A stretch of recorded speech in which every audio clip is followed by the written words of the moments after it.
you know what it feels like to have depression. I have suffered from depression for 10 years now.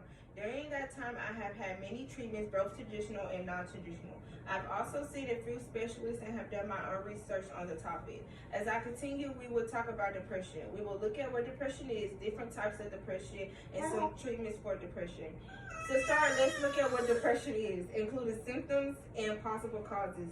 According to the Mayo Clinic, depression is a mood disorder that causes a persistent feeling of sadness and loss of interest. It also is called major depression or clinical depression. It affects how you feel, think, and behave and can lead to a variety of emotional and physical problems. The BetterHelp Clinic reports that in 2017, U.S. depression statistics is estimated that adult female had a depression rate of 8.2% compared to 5.3% out of males getting depression. Out of the entire population, approximately 17.3 million people had experienced a depression episode that year, or 7.1% of all adults.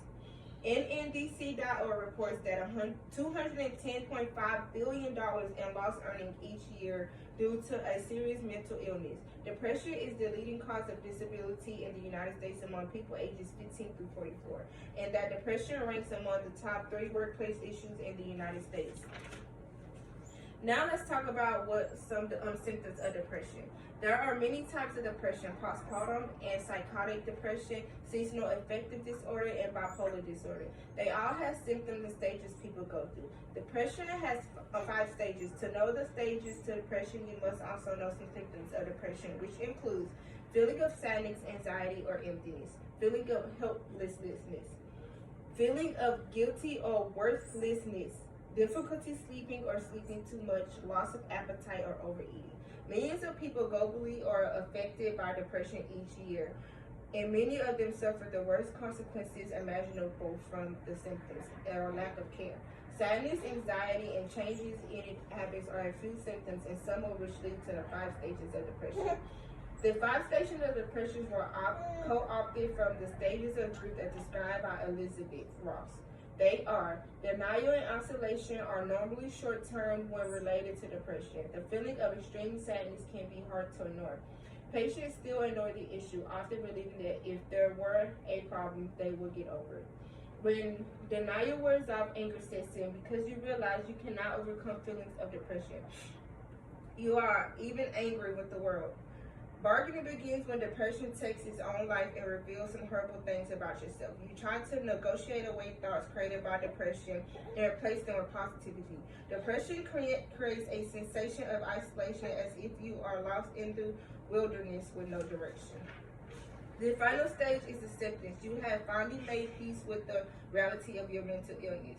The medical community does not fully understand the causes of depression. There are so many possible causes, and sometimes many factors combine to trigger depression.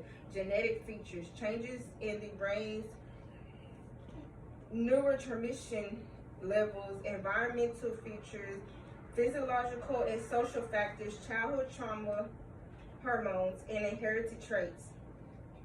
Now that we know what depression is, let's discuss the different types of depressions. While there are many types of depression today, we will only talk about 5 types of depression.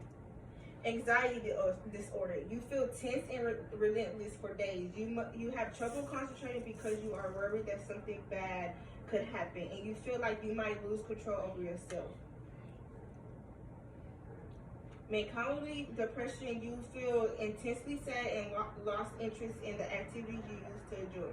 You feel bad even when good things happen. You also feel particularly down in the morning. You lose weight, sleep poorly, and have suicidal thoughts. If you have depression, your symptoms may be worse in the morning when you first wake up. You should consider having a friend or family member help you with your first task of the day. Also, make sure you eat regularly even when you don't feel hungry. Bipolar disorder. Someone with bipolar disorder, which is also called manic depression, has mood episodes that range from extremes of high energy with an up mood to low depressive periods. Psychotic depression. People with psychotic depression have symptoms of major depressions along with psychotic symptoms such as hallucinations, seeing or hearing things that aren't there, delusion, false beliefs, and paranormal. wrongly believing that others are trying to harm you. Postpartum depression. Women who have major depression in the weeks and months after childbirth may have postpartum depression. Approximately 1 in 10 males also experience postpartum depression. Finally, let's look at possible treatment for all types of depression. Some people have been diagnosed with depression, may have or is taking medication on a daily basis to help their mental health. Some families of drugs may be prescribed as medication. SSRIs, antidepressants, anti-leucins, antipsychotics, and non-traditional treatments such as herb, vitamins, imported mineral, medical marijuana, organic acid, and supplements. Therapy is also a treatment for depression. If you're experience symptoms related to depression, you might really benefit from therapy. However, for some people with moderate depression may try to a combination of both. Some types of therapy are talk therapy, involves discussing your problems and feelings with your therapist. Your therapist can help you detect patterns of thoughts or behavior that contribute to your depression. Cognitive therapy aims to determine the negative thoughts and emotions that bring out your depression. This type of therapy helps people identify these unhelpful patterns and to turn them into more productive ones. Behavioral therapy seeks to identify and help change potentially self-destruction and unhealthy behaviors. It functions on the idea that all behavior are learned and unhealthy behaviors can be changed. Cognitive behavioral therapy is a type of psychotherapy. Its form of therapy modifies thought patterns in order to change moods and behavior. It's based on the idea that negative actions or feelings are the result of current disordered beliefs or thoughts, not unconscious forces from the past. In conclusion of today, I have told you about depression. I told you what depression is, different types of depression, and treatment for depression. Even though depression is common, it's not really talked about. So I hope the information you discussed today was helpful. And remember, if you or someone you know are depressed or have suicidal thoughts, call 800-273-8255, which is the National Suicide Prevention Lifeline.